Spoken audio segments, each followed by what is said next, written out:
All right, welcome to the Typical Sportsman podcast. I've got Skyler Bradley. The deer man himself. Yeah. Yep. Me, deer guy.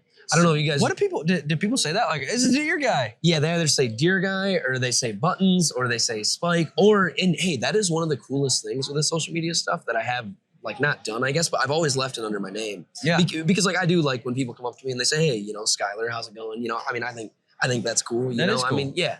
And it shows how well they remember some of the videos, because they'll say little catchphrases. And for me, sometimes people come up to me with videos and I'm like, man, I don't even remember making that one. Man, Like, my videos better than I do. Me. Yeah. Like, thanks for reminding me. Because every day for me, I make it and I watch it once after I throw it through the editor, and it's gone in the wind. Right. Yeah. That's super cool. It's cool. We have been wanting to make this happen for a long time. Just hasn't worked out. But we're at ATA 2026 in the Blocker Outdoors booth. They have released some new stuff. So go check out all the new stuff from Blocker that they have released. It's exciting stuff. I don't say this often. Like I don't often say this is one of the most XYZ podcast ever. This is one of the funniest episodes ever. Yeah, heck yeah. Skyler threatens to shoot deer with his pecker out. We're going to hunt naked. What are you supposed to do if a big buck walks in and it's out though? Right, shoot it. Yeah, 100%. Yeah. Yep. No, we do some rapid fire would you rathers. And we'll be like Tom Petty, free balling, not free falling. We do some rapid fire would you rathers, and they are hilarious. But my favorite part of the episode is really getting down to the heart of Skyler Bradley because he is a serious hunter and he takes it serious and he's got some incredible stories to share. Stories about shooting a white turkey in the face. That's a pretty cool one. Yeah, heck yeah. So stay tuned right here. I promise you'll be laughing, you'll be inspired, and you get to kind of learn about who Skyler Bradley really is, not just the guy in the deer costume. This episode is brought to you by Blocker Outdoors. Phenomenal. This is what we talk about in the episode. Phenomenal gear that doesn't break the bank. That's the coolest part about it. Yeah, and hey, they've actually been giving it to me I've been working with Steve and stuff from Blocker for multiple years now. He reached out to me when all this stuff was actually a lot smaller. So it's really cool to be here now that some of it worked out. But for years, they just gave me the product. And I always put it on my back, and I obviously don't treat it the best, running around the deer videos, and it's held up and lasted really well. Yeah, it is phenomenal gear. Great. Cheap too, cheap. I'm all about getting smoking deals. Yes, it's the gear that anybody, you can roll into Academy or Dick's or Bass Pro, and if it says Blocker, it's going to be good gear, and it's not going to break the bank. And they offer it in the sexiest pattern ever, Bottomland. So go check out Blocker Outdoors and check out all the new stuff that they have just recently released. Let's jump in with Skyler Bradley and have a good time. For the true sportsman, it's more than a pastime. It's a way of life. Embrace the lifestyle of hunting, fishing, and the thrill of the wild. Live the life. Be typical.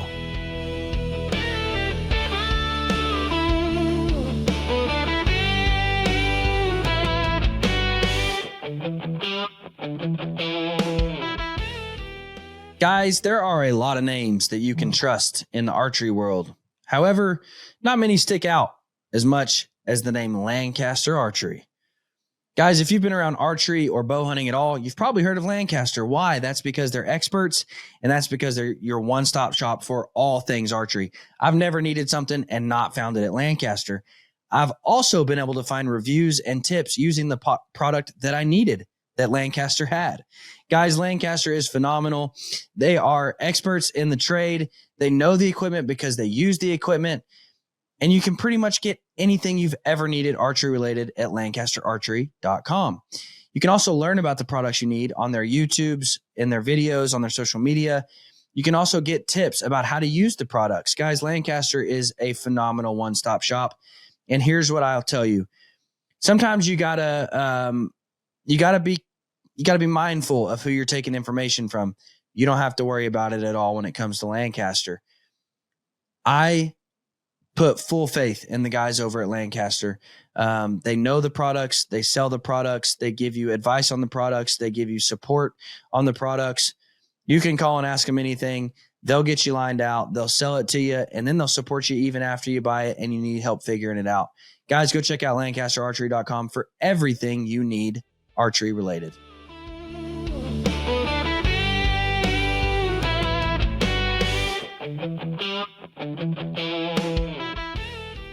Skyler Bradley. What's up, man? Nothing much. Just hanging out at the show, checking it out. It's pretty cool here. What's your thoughts on your first ATA ever? It's pretty cool, and I actually didn't think as many people were going to recognize me as they have, but, you know, I appreciate everybody that watches my stuff. You're a big stinking deal, man. Yeah, maybe in my own mind, but... change your middle name to like Stinking. That way it's Skyler Stinking Bradley. Oh, yeah, heck yeah. I might need to change it to Spike. That's what everyone's been calling me today. There you go. Yeah, heck yeah. No, I'm excited. We're going to get into some fun stuff, some funny stuff. That's what we're in our little circle. Building a list of funny questions to kind of hammer you with. Yeah, so hey, perfect. It's going to be a good time, man. But for those of you who have been living under a rock and haven't seen the crazy dude running around in a deer suit, give us an introduction to yourself, man. So my name is Skyler Bradley. I was born and raised in Michigan, and I've loved to hunt and fish my whole entire life. Shortly after high school, I started doing construction, and I've made some content about that for a while. A lot of you guys might remember Hey Bud. I did that for a long time, and then literally one day I was trying to think of a way to where I could integrate my content that I was already making into hunting a little bit. And I guess that's how it led to me throwing on a deer costume, which my first deer costume wasn't actually a deer costume. It was a moose costume because I ordered it off Amazon. And it was a Temu special. Yeah, yep, for sure. But hey, I mean, I made something out of it. And yeah, I'm really happy to be here. That's funny, man. What was the first video like that broke where you're like, dude, I could make a run at this? So really when I first started it, like right from the start, I was like, hey, I'm going to make 10. I'm going to make one about hunting. I'm going to make one about fishing. And if I have to make one about construction, I will. So my very last video that I made in that first run of videos was a construction video about like me not wanting to work that weekend. And that one took off. So then I consistently made the construction ones. And the deer videos, I was so nervous to put on that dang deer costume, even though it might not seem like it. If you scroll way back, the first deer video I ever made, I dropped the F-bomb about every other sentence because I was very nervous on what to say while I was standing out there in a deer costume with my dad watching me from the top of the hill. Like, you know, like, what the heck are you doing, son? But okay, hold on. I gotta ask. Yeah. And I mean, I don't know your dad. This is the first time we've ever met. He's just like me. Okay. Yep. All right. I didn't know if it was more like a check out this idiot. Like, oh yeah, my son's in a deer costume. Like, yep. Yeah, but I mean, you know, to be honest, if I saw someone stand out there in a deer costume, I would probably say, "What the hell?" Also, you know. Right. So I mean, I totally understood. That was the first time Dad was like, you know, maybe the doctors were right. Yeah. Yep. He might have got clipped with something on the way out. Oh yeah, I might have. Or freaking him for doing dumb stuff when I was a kid. Yeah, no kidding. It's their fault.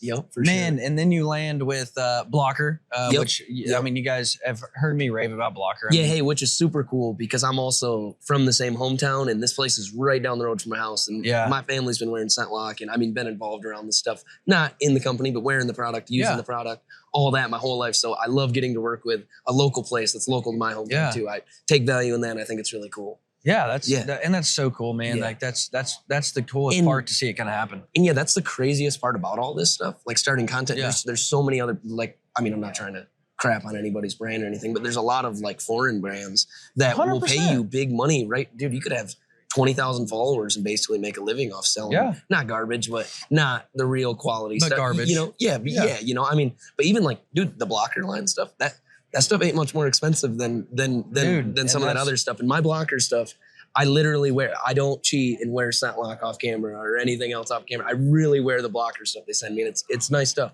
I sit out in anything. You know? Yeah. Well, and that's what and that's my driving point for Blocker is like, dude, the amount of times I've heard people say like, I'm like, hey, you want to go on this elk hunt? And they're like, dude, I can't afford an elk hunt. And I'm like, you're wearing $5,000 worth of Sitka. Yeah. Oh yeah. You can't afford an elk hunt. And dude, I don't know how much I got that. You probably know the professional name of it. That shirt with the cross zip.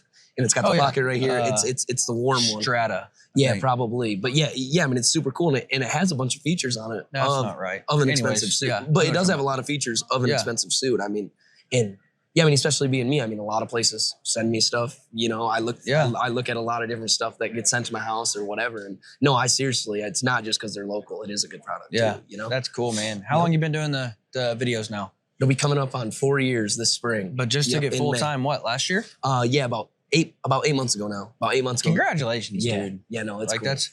Now, is there an added stress level to like now that it's full time? Like I have all this, I don't want to say free time because that's a stupid, I mean, nobody has free time anymore. Yeah, and this is going to sound kind of dumb. I do have a good answer to that. But yeah, when I first got out of working, you know, every day of my life for, 2 years there was literally think of an idea at work, get out of work, make the one idea that stuck throughout the day. Because obviously I'd play a bunch of stuff through my head all day, and then eventually I'd just come on one, like, hey, I got to make that today. And the hardest part was when I stopped working, I would wake up and I'd try to do this as a job. Like I'd try to wake up and say, all right, put the deer costume on, make 10 deer videos. You don't get your ideas from that. Like you get your ideas from the old man that you run down and like that you run into at the boat launch. So really the hardest part of it, and this is where it's gonna sound dumb, was because I felt like a piece of crap going to the boat launch on Monday morning, you know, not going to work, not doing that. You know, I mean, it was great, but I was like, man, I feel like I'm not like doing anything. I'm not doing, I mean, I'm not doing anything of value, but you know, I mean, dude, I've met so many cool dudes at the boat launch, pulled people back that were broken down, this and that, and you get ideas from all that stuff, you know, just being out there and but I mean, it's great. It's cool. That is cool, man. And like, and I don't want to harp on that too much, but like that mentality, it's hard to break because, like, I mean, I've got a wife and kids. So, like, 8 a.m. comes around and I'm, you know, they're going off to school and work and I'm, like, sitting there. And so it's like, okay, like, and obviously, like, I provide for my family. Well, of course. But it's like, sometimes it does feel like that of like, okay, well, the wife's at work. So, like, I need to do the dishes for her when she comes home. But, but I've got work, you know, and so that is a challenging, like that. I didn't even think would be a. And I mean, it's something that I never expected either because I mean, you know, all my stuff is based on not the mood that I'm in, but you know, you gotta be like, you gotta like catch. I'm not gonna say it, but catch the vibe. You know, like I mean, you gotta be out in the woods. You know, you have to see something real that happens, so then you can relate it back to everyone. You know, like if you're out on a fishing trip and say something stupid happens with your anchor, I mean, I could drop it right there and you know make a video about you know the guy that picks up the anchor or you know whatever it is. But yeah, it's cool. It's cool. Yeah. And that is like, again, like that was a challenging piece that I never even considered. So, man, tell me about like, so we see you on the screen and we think like, honestly, dude, like I would have never guessed until you started working with Blocker. And, you know, I talked to Steve, like I would have never guessed you were from Michigan. I thought, look at this dumb redneck. Like, this dude's in Georgia. This dude's in Mississippi. You know, like he's the classic old redneck. So we see you on the camera, we see you on the videos, and we see this like joke of a deer skit. And so many times, like there's this disconnect, and I've talked with this. Actually, me and Eric did a podcast about a week ago, and I was talking with him like, okay, you have this mantra of okay as hunter, and then people think like you're not a serious hunter because you promote that lifestyle. And so, kind of walk me through your actual hunting journey, not the skits, you know. So my whole life. So my Uncle Pat, my Uncle Kirk, my cousin Ben, my dad, my Uncle Dub, those are like all of and 2 of those are actually my great uncles. So like they're older, but I didn't have very many weekends where I wanted to go bow hunting and I didn't get to, which I'm very grateful for that. Like that was super cool. But my uncles, they take hunting really seriously, but you know, and then I got my cousin Ben. I mean, he takes deer hunting very serious too, but he's hilarious. Like he makes our deer camp, dude. Like I couldn't go to deer camp.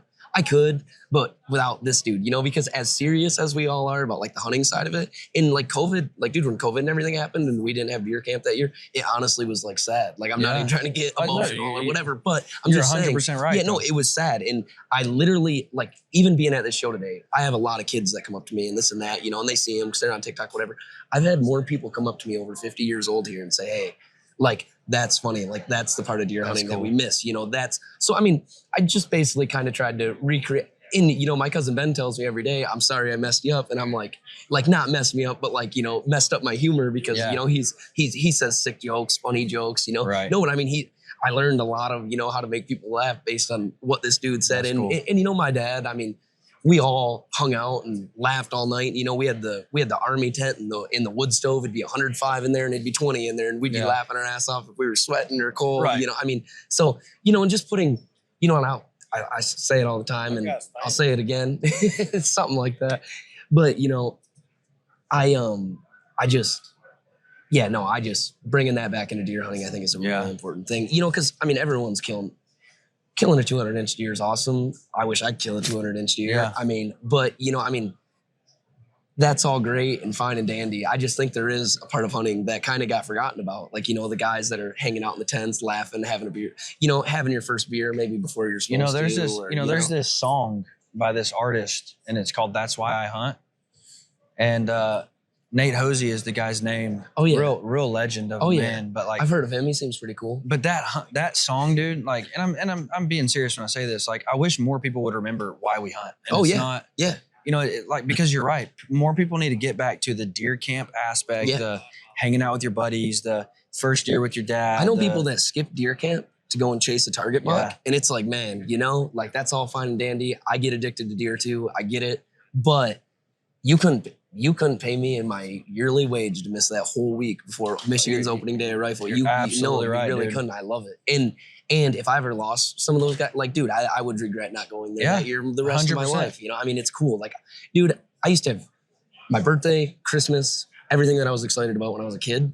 Literally, I was more, dude, I used to get, if I had bad grades in high school, I remember sitting out in a turnout field, like crying to my mom, like, I'm sorry I got a D, but like, let me stay at your camp this whole week. Like, what are you doing to me? You know? And I still feel just as strongly about it today, you know? Yeah, no, that's, and I just think like, man, when I was a kid, that was what it was. Same as you, man. Yep. And I remember for a couple years, they let out of school for opening day because it was like, no kids are coming. They're all with their daddy hunting. Yep. And like, now it's like, man, I've gotten to the age and my dad's gotten to the age where it's like, I don't know how much longer he'll be here. Right.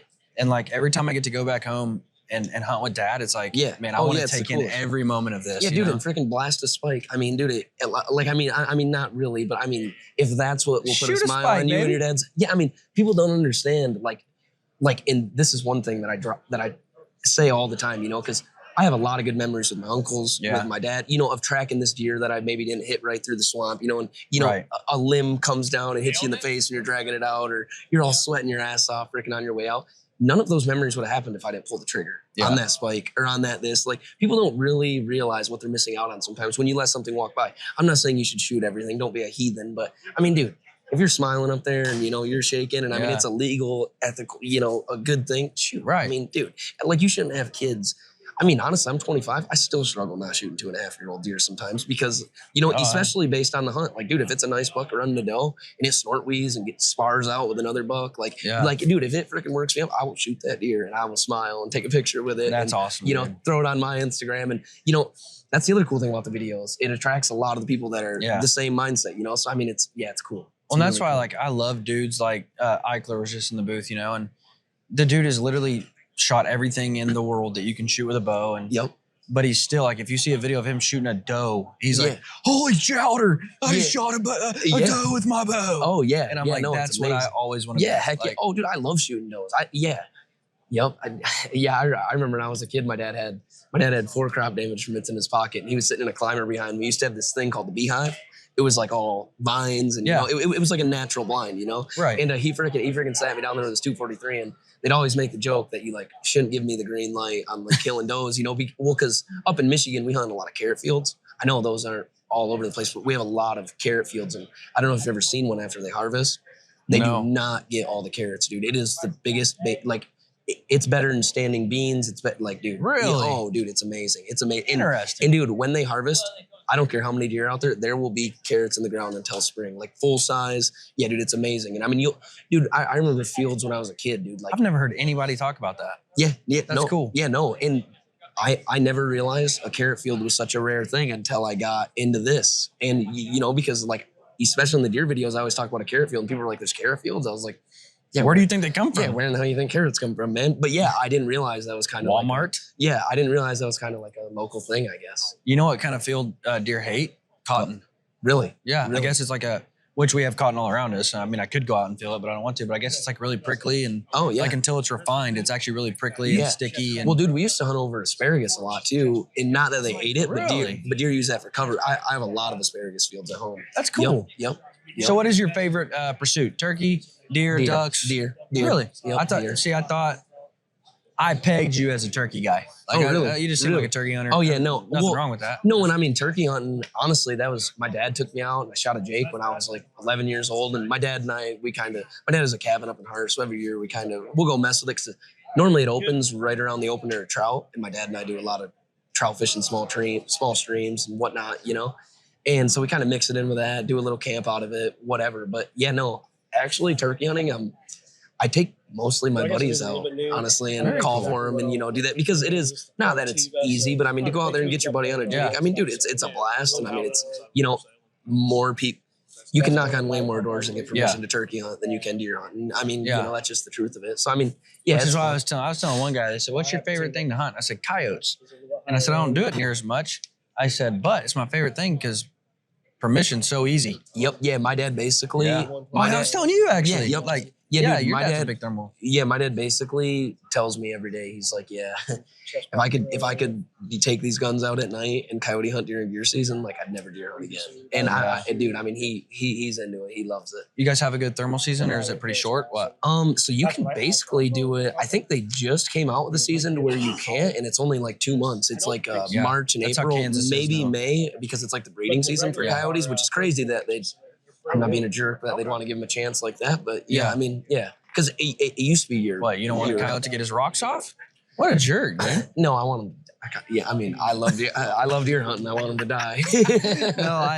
No, that's how Kansas's seasons are too. But no, that's why I love it, because access to land is so easy. It's not, I mean, it's so hard to find deer hunting ground in Kansas. But dude, my dad's got onyx points all over for coyote hunting. And you know? But every landowner's like, shoot them all, dude. Every deer hunter's like, shoot them all. I mean, turkey hunters, shoot them all. I mean, so it's easy to find access. Oh yeah, dude. And I mean, when those things get out of control, I mean, I've seen a difference because there's quite a few guys thermal hunting around. Like I remember when we went, when we first bought this property, dude, I'd be anywhere from 14 to whatever years old. And them coyotes will send a chill down your spine if you're just standing out in the woods as a kid, you know, and you hear a couple barks and then they light up behind you. I mean, it is a pretty wicked howl. Yeah. Now we're going to get to the funny stuff.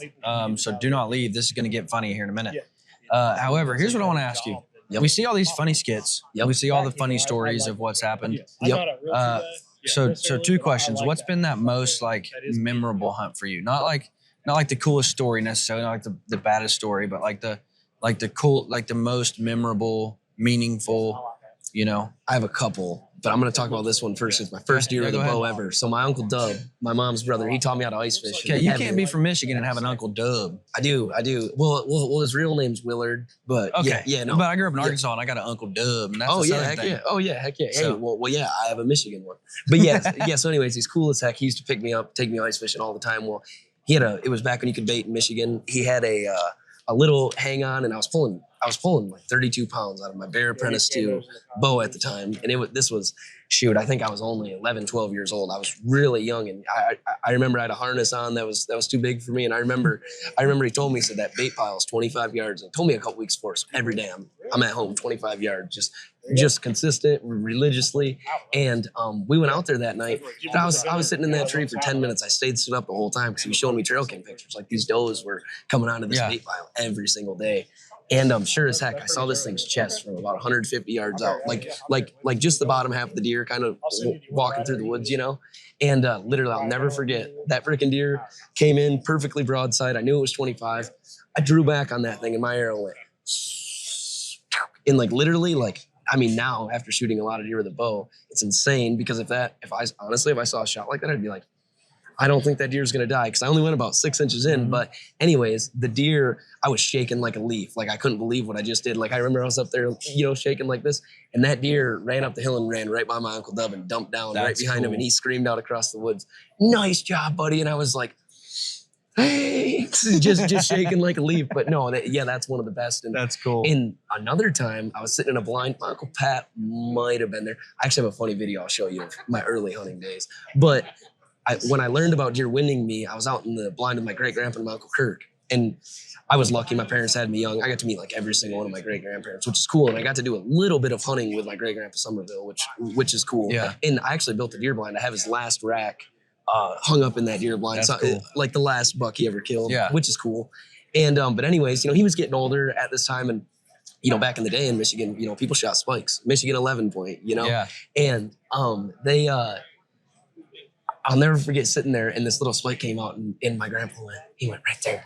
Shoot him. Shoot that deer. Shoot that deer. Shoot that deer right now. And he's begging me to shoot it, Well, then anyways, about 15 minutes later, I remember we spun around and I saw this nice buck kind of, working his way out of the thing. And it was a nice buck. It would have been the biggest buck of my life. I still think about this to this day because I didn't shoot because I was waiting. The ferns were really tall this year. So you could kind of just see his neck and head. Now, as a more experienced, I would have, followed the contour down and kind of, poked one through. But at the time, I didn't know. And I remember I had the scope on 9 power. The deer was only about 50 yards away. And I zoomed in on its head and I thought it was so cool that the deer was doing this.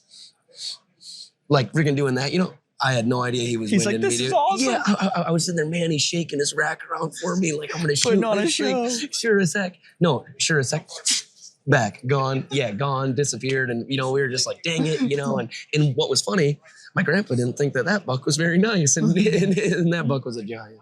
But yeah, no, those two. And yeah, I got plenty more. Dude, my cousin Ben used to pick me up. And we used to go on all kinds of hunts, killing does. I mean, lots of fun. So what is that picture perfect? Like, maybe it wasn't meaningful in the way of like first deers or grandpa was there, but like the most like picture perfect, like this is what you dream of when you go on a hunt. Like, I shot, and it's actually not my biggest buck either. I shot this kind of goofy buck and I shot it out of, I have a summit climber that one of my other grandparents gave me, and I hunt out of that summit all the time. I've actually killed most of my better deer with a bow out of that summit climber.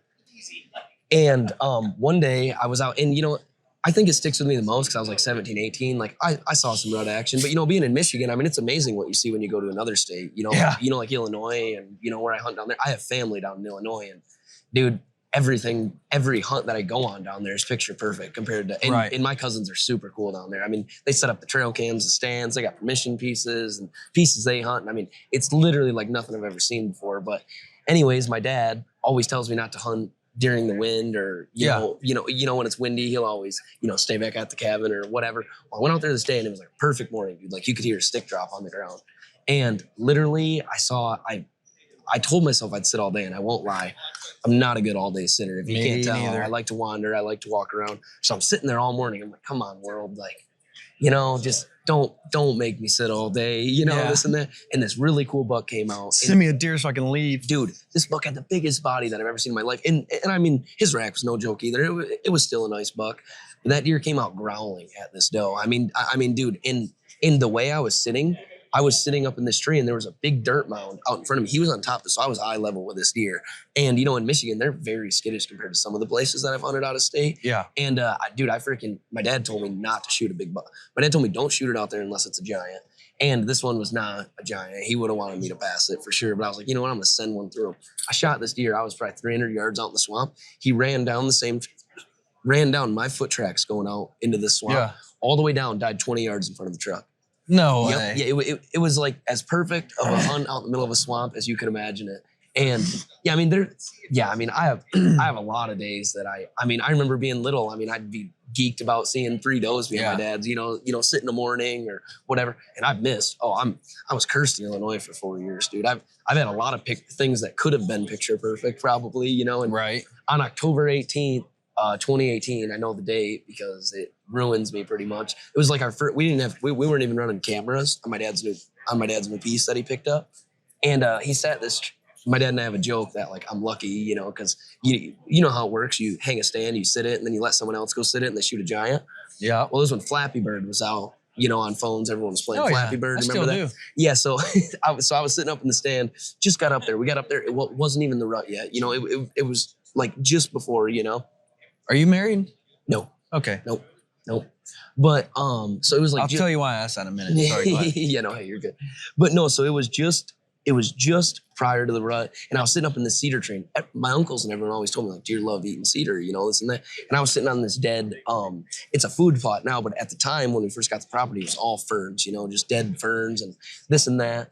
Dude, and I shot a high 130s 8-point at home the year prior. And, my uncles gave me the whole talk. They were like, hey, like, don't say, like, be happy still with like whatever makes you shake in the tree, because, just like them, they've been hunting their whole life. And they're like, we've hardly shot deer like that, not in a bad way. We're happy you shot it, but just, don't not kill deer and not have fun with it anymore. You're trying to kill a giant, dude, this was the biggest buck I've ever seen.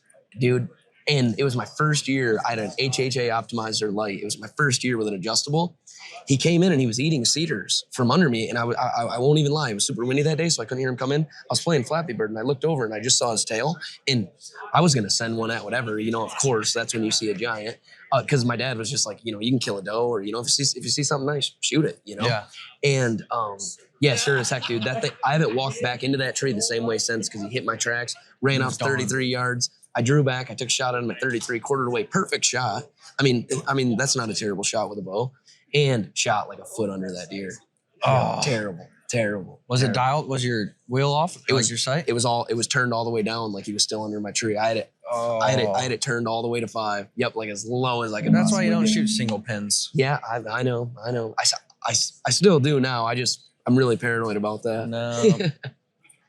No. The reason I ask, it's funny that you said Flappy Bird, because the argument in our home, my kids found this game called Sky Whale, and it's kind of a similar type game. And oh yeah.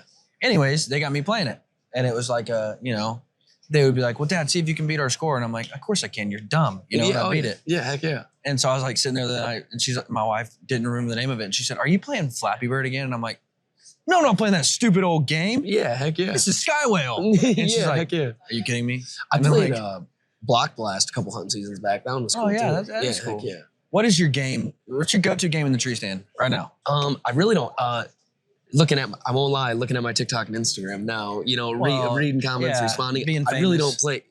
I guess famous. Hey, maybe, but I mean, what's up? But yeah, no, I mean, I won't You want to lie. sign your baby? Right. Yeah, no, but I mean, I do love because I get a lot of good comments that are like, "Hey man, I showed my grandpa this. Like, he don't have any of this stuff. Thought it was hilarious." I mean, I love knowing that I can give somebody something. You get a lot that of they can negative show. comments? No, none really, actually, surprisingly. Very Good rarely. for you, man. Very rarely. Well, I think that's because you live in the world of like, I'm just gonna make people happy. Like, Right, I'm not gonna tell you what sites to use. I'm not gonna tell you what broadheads you have to use. I'm just gonna make people happy. Yeah, just whatever. And so you got a fan here. You can say hi, man. Hey, man. How's it going? My name's Skyler. Hey, man. Hey, thank you. Thank you. Yeah, hey, man. Heck yeah. You might be taking a video right now. Oh, yeah, this is a podcast thing. Okay. But Speaking of being famous, we'll leave it, man. but yeah, hey, I'll be around the show the next couple days. I would love to talk to you again. But yeah, hey, man, I really appreciate you watching my stuff. Thank you, man. And that is what I love. Like, the reason I wanted that to happen is because I love that you are spreading an encouragement. Like, it's not, you hear some people come up and be like, "Hey, man, thanks for your advice on that, broadhead or whatever." Like, cool. Yeah. But like, these people were just laughing in the tree stand. Yeah, I made them 100%. happy on a day where they might not have been happy. And that's what I love, man. That's why I appreciate what you do. And that's why you don't get a lot of negative comments. I mean, that's it, man. Heck yeah. So no games in the tree stand. How boring is that, dude? Reading comments. It's not that bad because some people make me laugh sometimes too. Yeah. It's almost like your own little like network. That's I'm gonna comment on every video now. Just yeah. Hey, and I'm just gonna say, if you're sitting in the tree reading this, shout out to my boy. Whatever. I don't know. Yeah, I know. And then everyone's always like, "How do you have time to hunt? How do you have time to do this?" And I'm like, "Well, I made that right before I went hunting today." Yeah. So like, yeah. Right.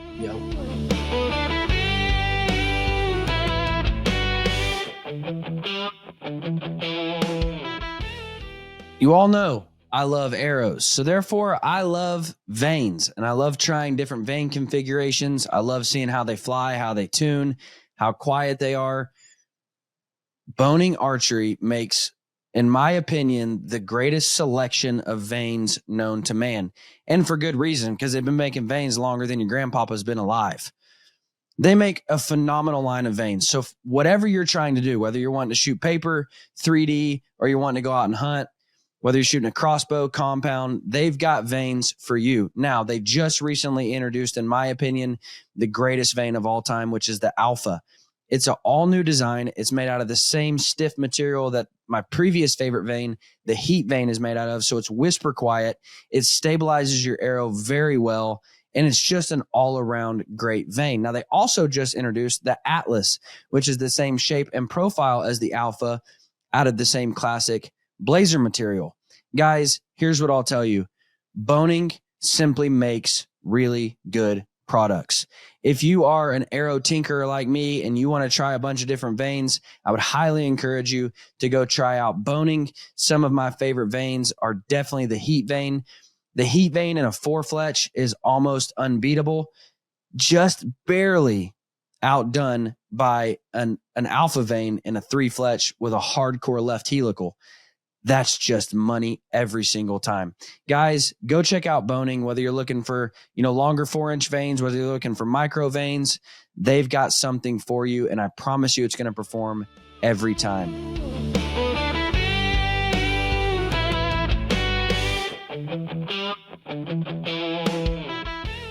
All right, so we're going to move into our fun segment. Yeah. Yep. Rapid fire questions. I got to get out my phone. Oh, yeah. Perfect. Miss Reagan, shout out to Reagan, built us a list of rapid fire questions. They're going to be funny. All right, would you rather hunt naked or forget your release? Oh, hunt naked. Nice, Oh, man. yeah, Have you ever hunted naked before? No, but I would act like I'm on naked and afraid, and I would have my release. I don't forget my release. I need. Have my you ever release. forgot your release? Yes, I have, and I don't want to do it. I don't want to do it. You want to hear a crazy story? Yeah. I never, this is supposed to be rapid fire. That's not going to work for us. I can already tell. Yeah, hey, that's all right. I didn't forget my release. I tried that new belt clip for I'm like, I'm one of the cool kids. I got a belt clip for my thumb release. Walk into my tree, get there, gone. And I'm like, yeah. Crap, dude. The only reason I haven't went to a thumb release is because I like how mine, so I can just tie it right to my wrist. I can freaking turn it upside down and push it up into my hunting suit and go. So I literally, it's like, I don't know. It's not a far, it wasn't a far trip into this tree stand, but it was kind of, had to go over a creek and through this. And so I'm sprinting back to the truck as fast as I can. Yep. Can't find the release. And I'm like, okay, I know it was in the truck. And so I can't find my release. So I go back and I'm like, I get this backup release and I'm like, I don't have a lot of faith in it because I shoot a thumb. This is a wrist. And I'm I don't I know if it's at 20 yards, I'm going to be able to make the shot. Yep. And so I'm sitting there and I'm scanning the field, just looking for stuff. And I see my release. Oh yeah. It had fallen off. And so just sitting there, looking for deer, I'm like, what is that? That's actually shiny. Hilarious. And it's my release. Hilarious. And so I climb down, run down again. I'm like, yes. Yeah. Thank the freaking world. Dude. It was cool. Yeah. Heck yeah. All right. So you're hunting naked. Forget toilet paper. Have to wipe and you have to wipe. So you wipe them with your sleeve or your sock? Oh, dude, I come back with one sock all the time. It happens all the time. Yep. So you're not cutting sleeves? Nope, dude. My dad taught me years ago about the sock thing, and I used to come back and my dad would be like, what the hell, Skyler? I would freaking take off my hunting boots and just freaking have one sock on. And that's the reason why my parents never bought me Nike socks. I still wear Family Dollar socks to this day for that reason. All right. You aerial dump or you climb down? Oh, what did I've done a mud falcon. You know what that is? I don't know. You know the Working Class podcast? Yeah. They had a segment the other day, and I literally commented on their video because they had a guy on there, and they asked him a very similar question to that. And yeah, he called it a mud falcon. A mud falcon. I just call them aerial dumps. Yeah. Oh yeah. Oh yeah. I mean, I have done that. I actually have a really hilarious video on my phone. I actually got down. I don't think I want to see this video. No, I actually got down to do it once. And dude, at my ladder, a porcupine appeared. There's a porcupine that always lives up in this tree. I will find it. It's actually hilarious. Oh dude, my gosh. A porcupine peeked back at me. I'm sitting there. And this porcupine just looking at me at the bottom of my ladder. I'm like, what am I even supposed to do right now? So dude, and then I climb up the tree again. Sure as hell, the porcupine is over there sniffing my freaking white Nike sock right on the bottom of the tree. Literally freaking walks right over it, climbs up the tree again next to me. And I was arguing with this porcupine all night. Like, hey, get out of here. And then get this, to finish it all off, the next morning I go back to the same stand and I keep having these little dots drop on me. He was on top above on me. That little bastard got payback on me. Yeah, it's crazy. It was nuts. Oh, deer camp. You got to shoot deer camp with Joe Biden or Bill Nye. Which one are you going with? Oh, probably Bill Nye. I would have to agree. Yeah. You know, at least I get some good information out of him. At least I would learn about deer or about something. You know, I'm sure. I mean, he might be a hunter. I would have some questions for Joe Biden too, though. Probably. I mean, you would have some fun with that. I mean, you know, you get me on some Michelob Ultras around the fire, I could probably pull it and do it. You know, I don't know. That is hilarious. Okay, the TV at camp is stuck on one channel. SpongeBob or Bluey? Ooh, SpongeBob. For sure. Yep. That's not even a question. Yep. I used to watch SpongeBob a lot as a kid. Reagan, when we were building this list, she said, what's Bluey? And I'm like, you don't have any kids. Because Bluey's on all the time. Share a tree with Kid Rock blasting music on his phone, or hunt with Joe Rogan explaining wind thermals for 4 straight hours. Oh, Joe Rogan explaining wind thermals for 4 straight hours. or I don't know, dude. Kid Rock would be fun though. Yeah, and hey, Kid Rock, because you're listening to his music, I would just ditch the hunting and talk the whole time. Yeah. Oh yeah. Yeah. Heck yeah. Okay. You're like, you're playing music? Yeah. Yeah. Hell yeah. What up? I mean, you want to like go do something cool or what? Yeah.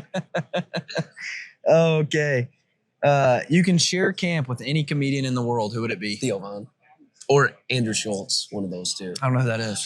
Andrew Schultz, he does like he's a stand-up comedian also, but he does like the dude's just smart. Like, I mean, he's just like his jokes are like really deep, you know? Like, I mean, I've seen videos of him go to like other countries, like Pakistan, dude. I mean, he'll throw out this whole comedy skit. And he knows everything about the country, the history. I mean, you know, it's just like really like deep comedy, and it is cool. But Theo Von's pretty interesting also. Dude, that would be a wild one. Yes, it would. And now he's hunting. You know, he went on that hunt with Michael Waddell. Yeah. Oh yeah. Yep. And yeah, I saw that. yeah, actually, last time I ran into Michael, I asked him about it, and he was like, yeah, I would love to meet Michael. He's like, it's 100% like what you see is what you get. With him. And I'm like, that would be fun. Yeah, that's actually funny. That would be crazy.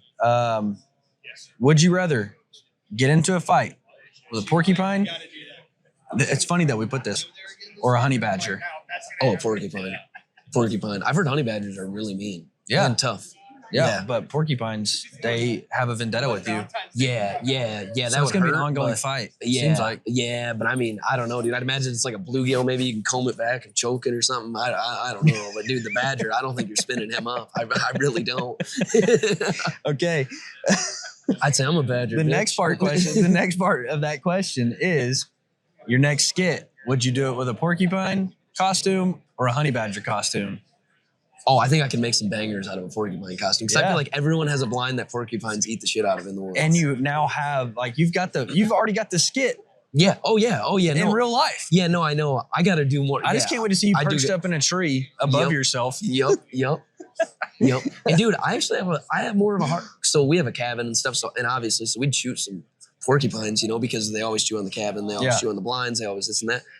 I was freaking watching a porcupine lay there last year around turkey season, and I had, you know, a 3.5-inch turkey shell, and I pointed it up there, and I was like, man, he just looks like he's vibing up there. And then I actually didn't shoot him. I walked away. I actually like you. Yeah, you're a good one. I was like, yeah, you know what? You know, I shit on you, you shit on me. I got it. I just like there's a mutual respect. Yeah, now. there is. I've actually only seen one porcupine ever in my lifetime. Really?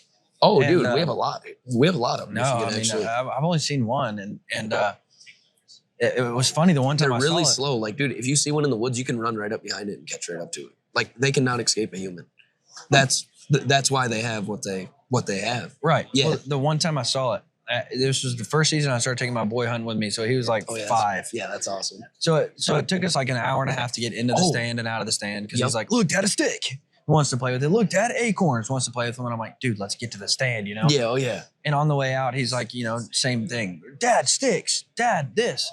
And then he's like, look at that. And I'm like, what? And he's like, let's go catch it. And I'm like, no, let's not go catch it. Like, no. Well, and that's the problem. You can catch them, but yeah, they will get you. Yeah, and hey, you talking about taking your boy hunting. Dude, this goes back to one of the first questions you asked me about one of my favorite hunts, and I told you about my uncle.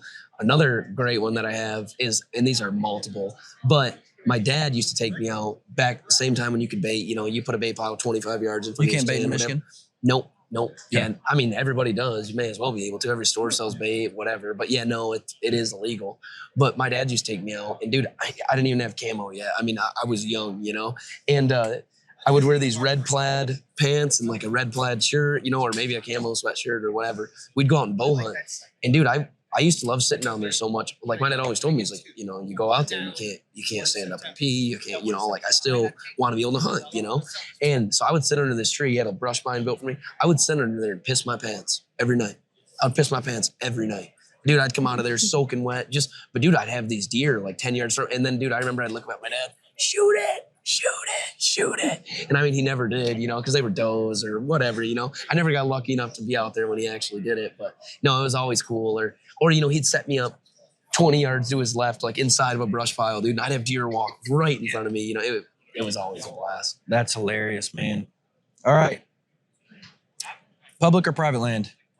Oh, private. Oh yeah, no. I mean private if you got it, for sure. Yeah. Okay. Yeah. Hunting if you got it. Yeah. Early season or late season?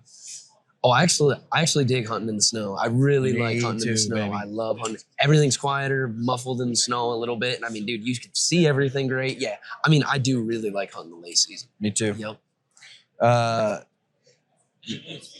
Would you kill a spike? Oh, Like, it depends.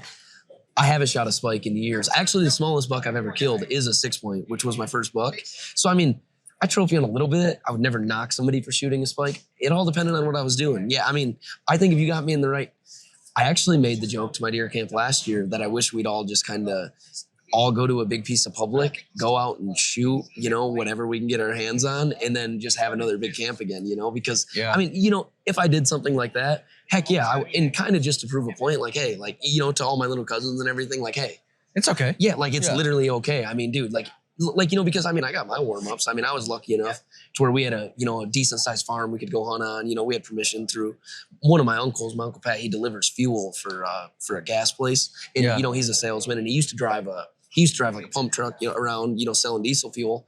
And he met all the farmers doing that because he sold all the fuel to the farmers. And so we were really lucky getting on, you know, find farmers with a doe problem. And, you know, you go out there and hunt. So I got to take out a lot of my, you know, wanting to kill on doing that, to where a lot of my cousins, they don't have the same opportunity. And quite frankly, there's not deer exactly like there was in that point in time either. You know, I mean, but no, I mean, it's fun. It's fun. Here's my problem. If you've got a 125 at 20 yards, you're like, I'm not going to shoot him. I'm going to let him walk. But that deer looks really big with 10 power binos. Like if you're like, okay, maybe he's 140. And sometimes I shoot them because they look the other way. And if you look at a rack from the back, it always looks bigger. Dude, I actually it was 3 opening days ago. I get trigger happy on opening day. I don't know why, dude. Like I'm a trigger man. I like to kill stuff. Oh yeah. Like, I wanna shoot. Like, you know, I wanna text the deer cam group chat and be like, got one down, like happy opening day, you know? And so a couple years ago, actually, dude, I have videos on my phone of this little basket rack 8-point. And dude, he'd come out, but you know, with a bow, you have to watch him, you know, like you have to let him come in. And I never shot this deer. I never even hardly would grab my bow over this deer. I grab my bow every time a deer comes in, but like, it wasn't even like, I wasn't clipping the release on, like, but that deer came out opening day. I literally passed him up 2 nights before. He literally came out chasing a doe, breaking across this field. He looked the other way and I was like, man, he looks pretty nice. Just let it fly. You know? So I like to share tips, you know, much as I can. And that is a tip that I learned this year, you know, cause I am like, if I got 2 does walking in, I'm not like, I'll get my bow down, you know, get ready. And this year, sure enough, dude, 2 does walk in, they're feeding in front of me. And then this big buck comes. Well, now I've got 6 eyes. Yeah. All, you know, trying to pick me out. And I couldn't get my bow down. Yeah. I couldn't, like I had a shot at the buck. And if I had my bow down when the does came in, it would have been in my hands. And so that is like, I now I'm establishing that rule. If a deer is coming my uncle's always told me, pick up your bow. If you have a deer in front of you, it don't matter if it's a spike, whatever, shooting a big buck happens fast and you got to. Yep. Absolutely. So that was my lesson I learned this year. Do you pee out of the tree or no? Oh yeah. Yep. I pee whenever I have to pee out of the tree. Yeah. 100%. I actually try to pee as much as I can. Now the game of it though, is sometimes if you piss on another limb, you know, dude, you can, dude, you can well, it's like if you just pull it out and start pissing like 20 feet up on the ground, it's really loud. It goes, shh. But dude, if you piss on like another tree that's like 5 or 10 feet away, or like, or like saying you're in a double tree, dude, no, it'll muffle the noise out. And dude, you don't even make a noise. No, I want to make the noise. Oh yeah. Okay. All like right. I've had bucks. I put this theory to the test. Yep. Remy Warren was talking about like, if he can't kill a bull, like if there's this bull he can't call in, he's like, I'll literally pee, or if I don't have to pee, pour my water bottle out. Yeah. Because that sound is a call to them. It's like, oh, there's another bull peeing over there. Oh yeah. Because they hear your pee stream hitting.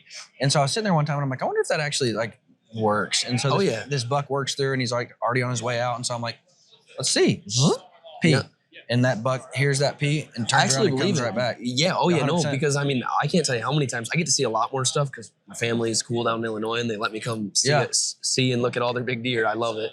But a lot of those bucks, I mean, they piss all the time. They're always pissing. Yeah, I mean, they're freaking staring another deer down pissing. Well, and you know, you've always heard it like, oh, he caught me with my pecker out. Like, yeah, yep.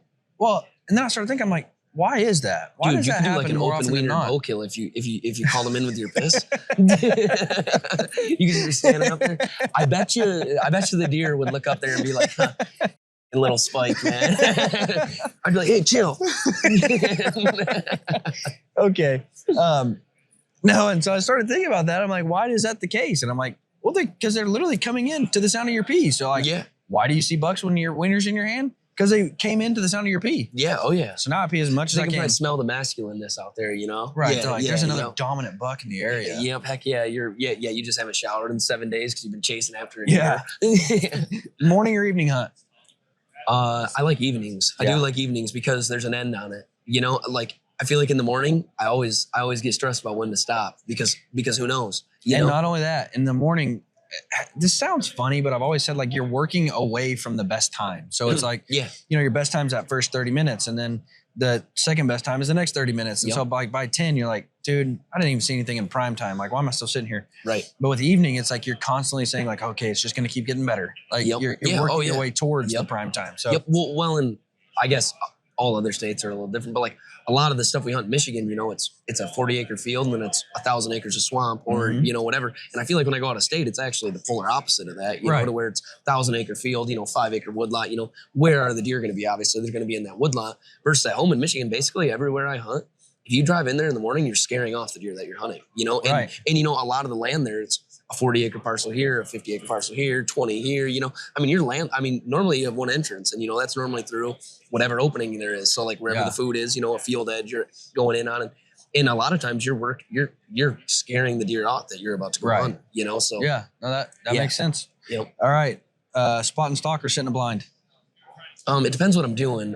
Like turkey hunting, I always move. I will never sit there and just turkey hunt. And I really like turkey hunting hills. I like calling over a hill, you know? Yeah. Because I mean, they can't see you. They can just hear you. You can be a pretty bad turkey caller and get them to poke their head over a hill. Yeah. It seems like pretty much. Blind or tree stand? Tree stand all day. I actually built a massive 8x8 blind with a bed and a TV and a really nice heating system. I saw that. I forgot. I did see that. And I never hunted it once because I love sitting in tree stands. I mean, I think the biggest, most important part of bow hunting is hearing it. Yeah, but I mean, I got you know, cousins that I plan on taking out there someday. And it is a big blind right in their bedding area. So I was trying to just, you know, kind of just leave it. I put that thing like a quarter mile out in the woods. It's out there. How long did it take you to build that? So I built it in the garage in 13 pieces. I basically built like like a kit. Kit built. Basically. And I built it in 13 pieces. And I built it within a week of like having the parts done into that. It took me about a week at home and then about a week of, you know, walking out in the woods. And dude, it was July, hot as crap. I mean, full of mosquitoes, but it was cool. And I'm really glad I built it. I mean, even the other day, made a video on my YouTube channel and it's actually doing pretty well. And I'm really happy it is because all I did was drive my snowmobile up there. And, you know, I basically used it as a cabin. I freaking stayed the night, watched River Monsters on the TV. And that's cool. And, you know, went to bed and then I hopped on my snowmobile and took off the next morning. Then the other day I wanted to show it to my cousin Ben and dude, him and I went in there, turned on the heat and watched Outdoor Boys and cooked back straps out of a doe that freaking my cousin shot the night before. So I mean, you know, just cool stuff that you can do like that. How far is it from home? Like about an hour north. Okay. Hour north. Yep. So it's not like just a jog out. Like you gotta go. Yeah, no, and I mean, and that's the other thing about it. Like if you're gonna walk in there, you're better off staying in there all night. I mean, truthfully, you know, and I mean, it's amazing with those. The walls are 2.5 inches thick, and I packed it all with a blow-in insulation. And that thing.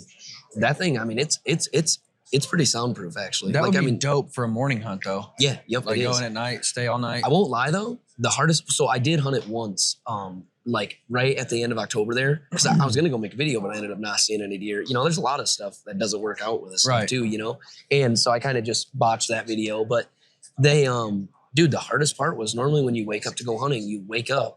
And, you know, you go get a Red Bull or you go get a coffee or you go grab a donut. You like have a drive there to slap yourself in the face and say, hey, like I'm hopping in the tree stand. I need to wake the hell up. It's really hard to do this. Have it be 65 degrees, cold as hell out, and then actually stay awake and watch for deer. It's actually difficult. Yeah, no, because I mean, every bone in your body, I mean, and I love to hunt too. I get excited about it too, but every bone in your body wants to freaking lay your head back down on that pillow and say, man, I just want to sleep out here, you know? I mean, but yes, I mean, that's the only hard part about it, but it's cool.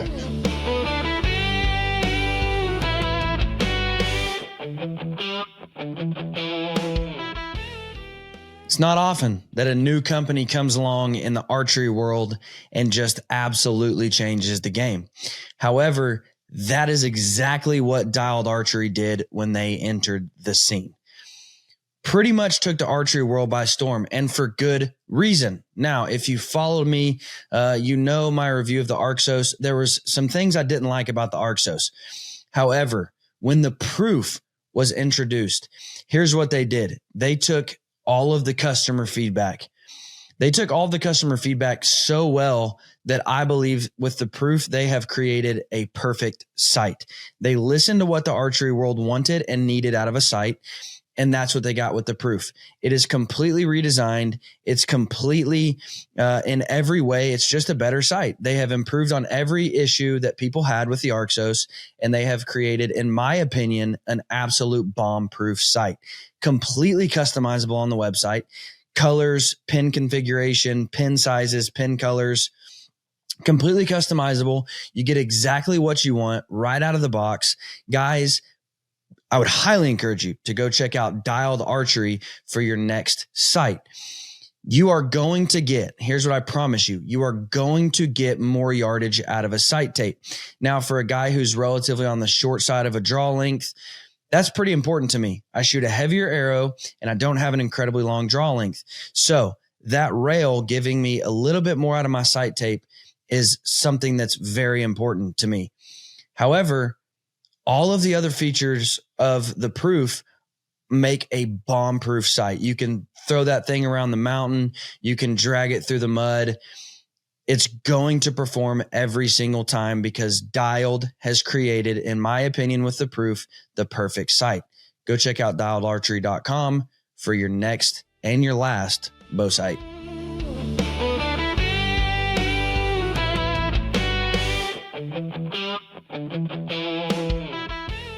So what's next? You leave ATA. What's your mind on pursuit wise? Ice fishing? Ice fishing. Yep. Yeah. Ice fishing. The steelhead run's about to get good. It's really warm at home. So, honestly, as much as I love to ice fish, I hope all the ice melts out of the river and I get to go steelhead fishing for the next couple of weeks. Yeah. How long is ice fishing good? Like, when I was a kid, I felt like I could go all the time. The last couple of years, we had a really good ice year last year. We could ice fish for about 2 months. Last year, which was a pretty good season. But dude, I remember being a kid. I mean, having trucks out on the ice and literally having people like worried. So our pike season ends like end of March. People would always be worried about the season running out while they were still ice because catching northern pike on tip ups is something I do a lot. I think it's fun. You can crack a beer, have a bunch of buddies. I take my little cousins out and do that because. Do you know what a tip up is? Nope. It's a set line that you set in holes and it's got a flag on it and the top spins. Okay, so I've seen them. Now it makes sense of what it is. Yes. So when the top spins, the flag pops up and you yell flag and everyone takes off running after. So, it's a fun way to fish. And I do a lot of that. And dude, we used to be able to do it for months, I feel like. But also stuff feels bigger when you're a kid. So, but. Yeah, your dad's like, dude, we were out there for a week. And you're like, oh. Yeah. And they like last year was a couple months. This year, I've been ice fishing more this year. And to be honest, though, it's not even middle of January yet. Normally middle of January, you really can't get out the last few years till middle of January. So okay. I'm still hoping the weather flips back and we get a little bit more of a season. But dude, I got to go. My birthday's December 13th. I've never in my life got to ice fish before that. And this year I did. You could ice fish the whole week before my birthday. It was pretty cool. That's cool. Yep. That is cool. Technical question. How do you know? I've never been ice fishing. I've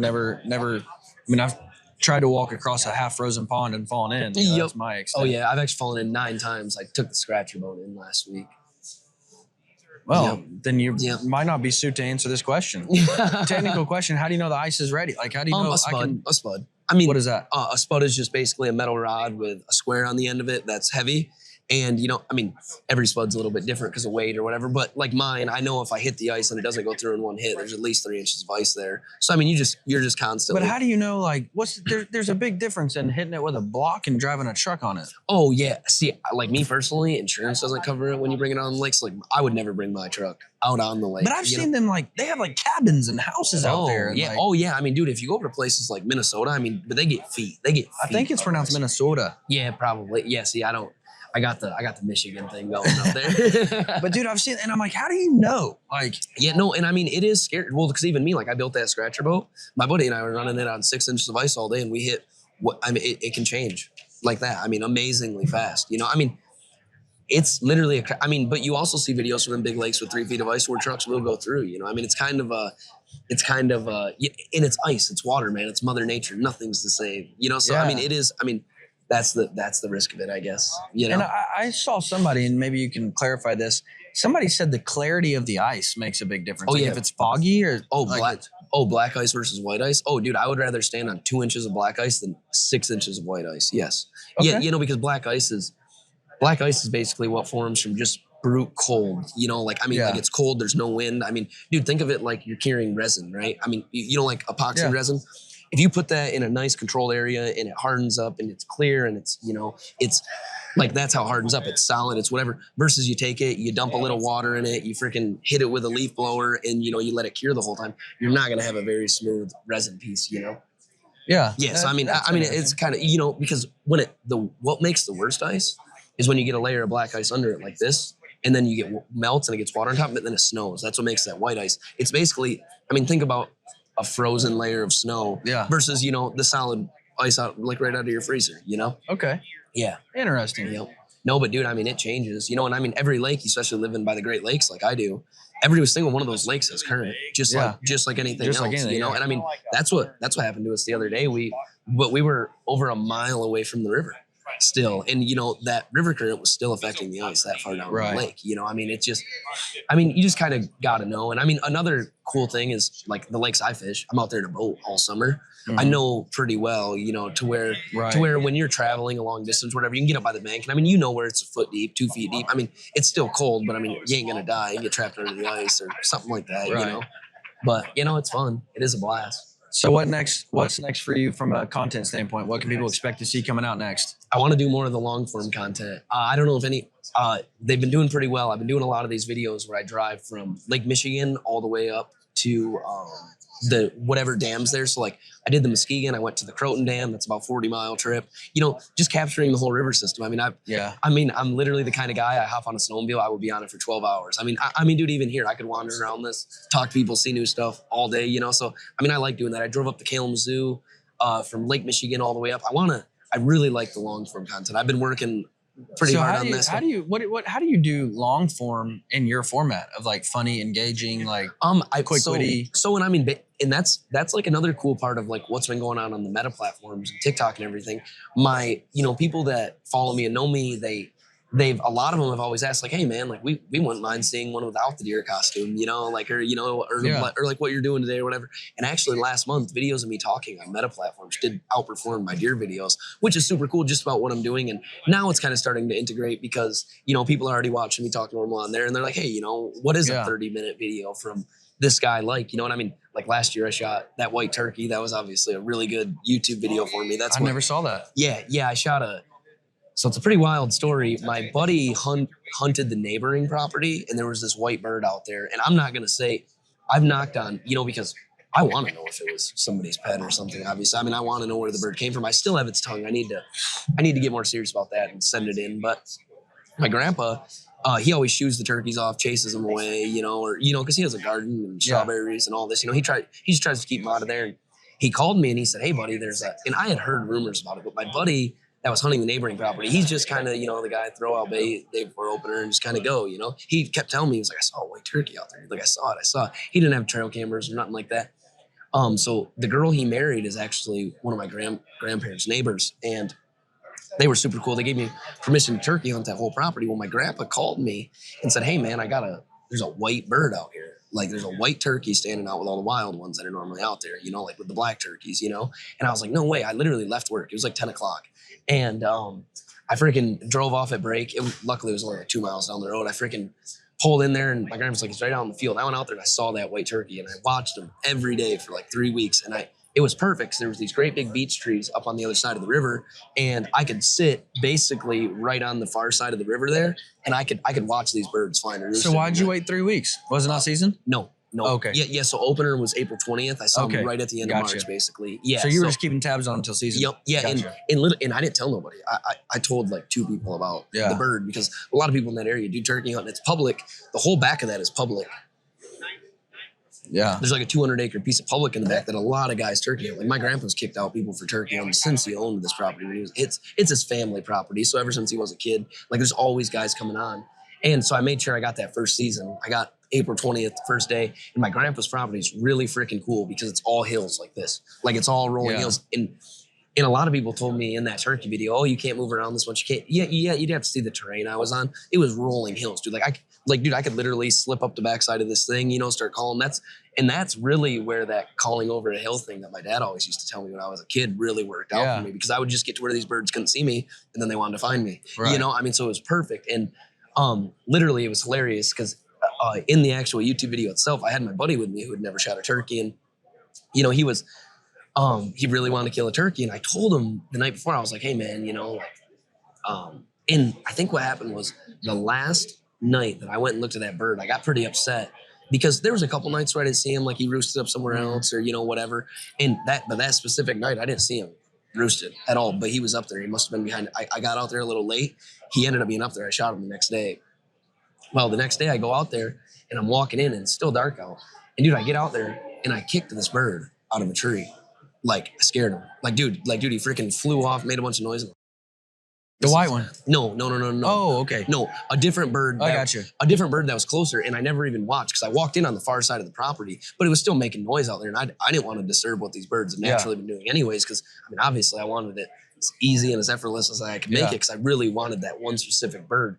So anyways, dude, it worked out so much better than that. I don't even still know how it came together the way it did. So we got out there, we got set up, and I didn't see the white turkey. I could see a bunch of turkeys. I could, they were working their way on top of this ridge over there. And I threw the decoy out and I told my buddy, I said, hey, honestly, I said, maybe somebody spooked him out of there. Cause as opener got closer, I found out that one of the guys up front from a guy at work was watching him come to his feeder all the time. And, I learned that there was actually people after this bird. So honestly, I thought maybe someone killed him. Yeah. Because, me being me, I know the guy wasn't too thrilled that I was chasing it back there on video, but that's fine. Whatever. It worked out. And, so literally my buddy Moon, he's not like he hunts, but he's not much of a turkey hunter. He hasn't been in the turkey woods that much. And so I literally scratched a call, and, this smaller Tom and a Jake, they come running right at the decoy, And me, I'm a trigger puller, like I told you. Yeah. I literally told my buddy, I said, line up, let's freaking dump him. Screw it. And literally, dude, them birds got 40 yards, and my buddy went. He said, there's a white turkey coming down the hill. And I said, really? Really? Really? And we had to sit there and let that bird work all the way around us. And then I literally came up on this ridge, and luckily, because I rushed up this ridge hard, but there was a big deadfall oak tree, and we were right on my grandpa's property line. And this is actually the coolest part. And when you watch the video someday, you'll see what I'm talking about. My grandpa's got a T-post at the corner of his property. So that bird sat over on another ridge. Dude, literally for 30 minutes, I'd have these jakes come up, and dude, I could hear them right on the other side of the thing going, right. They were 5 yards from me. I could have stuck the barrel under the stump and just and dumped these birds. They were getting so close, but you had to let them come in and check it out. And dude, I'd have to stop making noise. Finally, they all came and checked out, and that white one got sick of it, and he finally made his way over, and I shot that bird in his head. What was left of his head hit my grandpa's T-post on the way down on the property line of his property. Oh my gosh. Dude. Yeah, no, and it was amazing. I was pumped about it. And then after that, I had them. I started sending the pictures around. I asked everyone around that area. I said, hey, you guys didn't lose your pet. No, because I really wanted to know. I didn't shoot your pet, did I? Yeah, no, I really wanted to know, but yeah, it was cool. I got. What would you have done if they said, you shot Carl? I would have said, I'm sorry. I shot your white turkey. I shot Carl right in the head. Yep. And it's about to be on YouTube. Yeah. He's a beautiful bird, and he's going to taste delicious, and he's going to make a cool video. Yeah, this is that bird. Dude, that is so stinking cool. Yep. Yeah, dude. And right out of it's same property that I told you that bow hunting story on. Yeah. Yeah. That is super cool. Yeah. And dude, rad. The hate comments on it are here. I want to show you a video from way back in the day, deer camp. Sorry, I got about 30,000 videos in here. That's the phone of a content creator right there. Yes, it is. While you're looking for that, where can the people see all your videos at? If you search up Skyler Bradley, I normally just tell people to get on Google and search up my name, and most of them show up because you'll see some mugshots too, but just ignore those. And no mugshots. Yeah, careful. Skyler Bradley, TikTok, YouTube, Instagram, Facebook. Everything. Everything. And again, if you haven't found him, you've been living under a rock. Yeah, and if you want to check out the long form content, I would really appreciate it. Because dude, I do those river trips. I cook a burger up on the river. I love, dude, yeah, that's where cool. I'm like, heck yeah, this is cool. And you're exploring the whole thing. Right. And the other part about it, I don't like exposing people's fishing spots. I'm just going on an adventure in that. Like I can fish off camera too, Yeah. you know, and I mean, it's great, you know? Yeah, no, that is cool. And again, man, like the videos are so entertaining. You're They're gonna so laugh. funny. So this was one of my last youth hunts. This is my Uncle Pat. These are candy cigarettes, but the beers are real. This is my dad, my Uncle Kirk, and me. And I wasn't actually drinking beer while I was hunting. They just had it in my hand. But this is why I like making the videos so funny. Like, this is what I grew up with. That's 12-year-old me holding the Steel Reserve. That is hilarious, man. That's my dad fake lighting the candy cigarette. And now your dad's like, look at what we've created. Yup. And dude, I was literally sitting in that same blind the other day, and I got kind of sad, dude, because this was like 14 years ago now. I was like, what the heck? That's so funny, man. Yup. You are a product of your environment, my friend. Yeah, for sure. They have created a monster. Yup. But yeah, no, And I mean, I'm glad it's they fun. did. Yeah, It is. I mean, it's incredibly encouraging that it's not always just like, cool.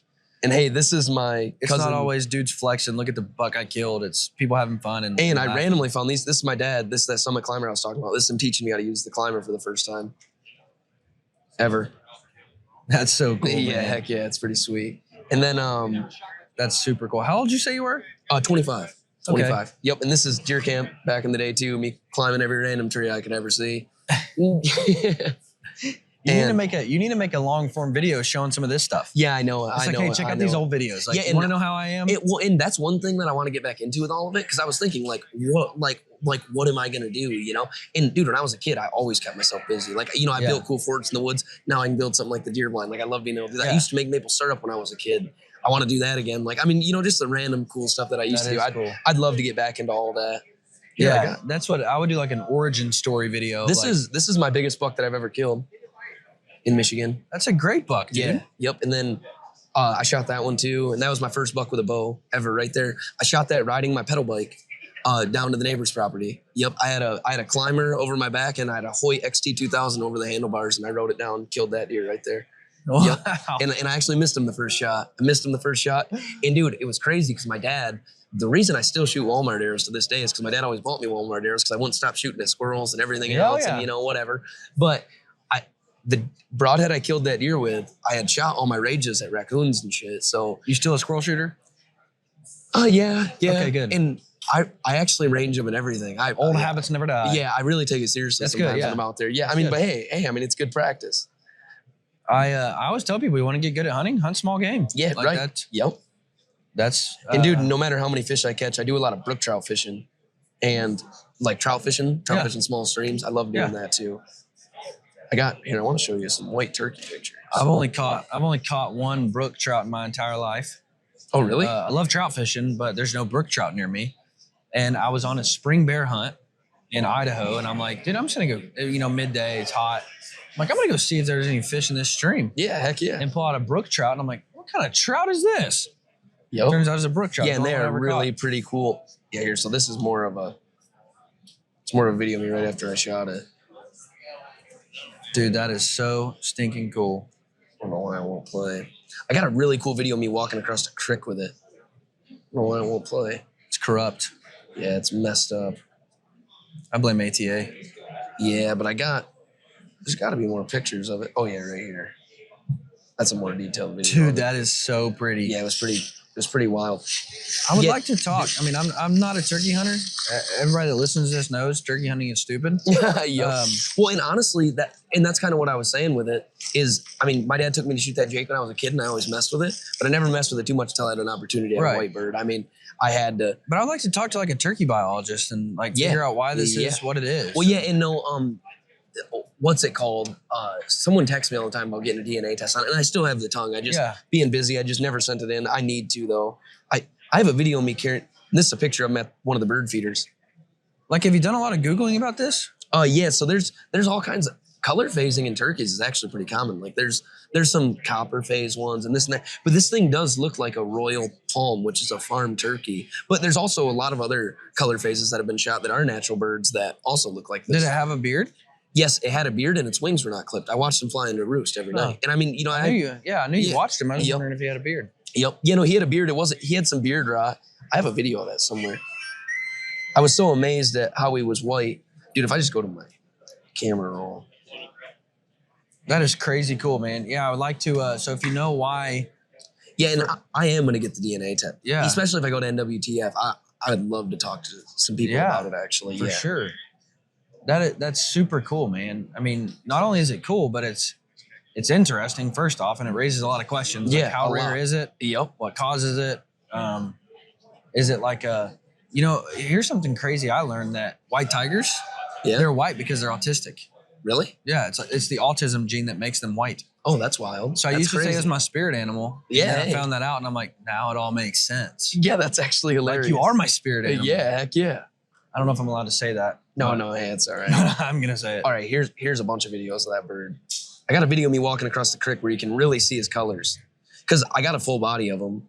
I'm getting a full body. I don't have it back yet. But yeah, like this video right here. It's me walking up to my grandparents' house with it. Dude, are you full body mounting it? Yeah, yep. That is so cool, man. Yep, and I have a video of its beard somewhere too. Yeah, so you can see its beard right there. He has a really nice thick beard. He was a Tom, but he had some beard rot to where the beard kind of, comes off or whatever. But yeah, no, it was cool. It was cool. Man. It was cool. Guys, go follow Skyler Bradley. Go support his long form videos. Yes. And if you're a jerk like me and haven't watched the white turkey video, go watch it. Yeah, hey, check it out. And yeah, I'm going to continue no matter what with the long form content. I'll always make the deer videos. And I get a lot of questions that I'm going to switch those to AI. I'm going to say this in the most uncocky way possible. I don't think AI can be as messed up as my mind. So it'll never be other people's thoughts or whatever. I mean, it'll always be the real deal thing, me, whatever, in the deer costume, whatever. He said there's no computer as screwed up as me. Yeah, so. There's not.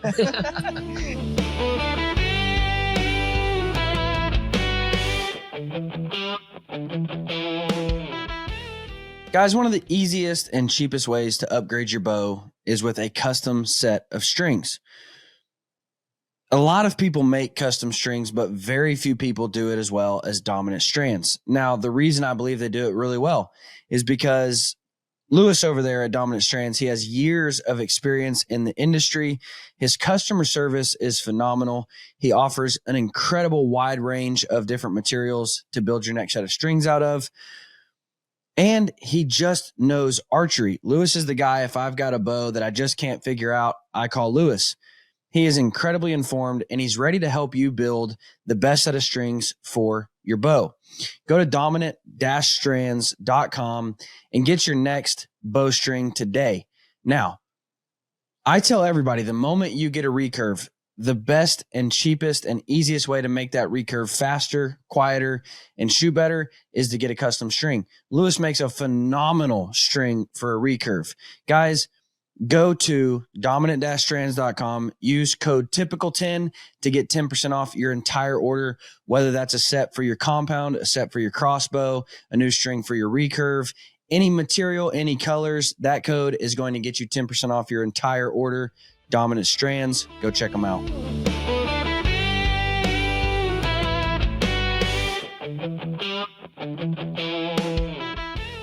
Guys, go follow them.